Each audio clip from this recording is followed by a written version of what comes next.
আজকে আমি ম্যামের বাড়িতে এসেছি। ম্যামের কাছে আমি ছোটবেলায় আগে নাচ শিখতাম, তো ম্যামের এখন নাচের স্কুল দেখতে যাচ্ছি। এই যে এই যে এটা নাচের স্কুল, তো এখানে বসতাম। ওয়াও অসাধারণ অসাধারণ।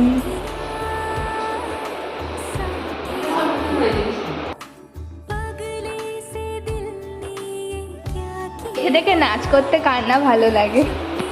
নার্সারিতে পড়াকালীন আমার বান্ধবীর মা থেকে আজকে আমার নাচের ম্যাম।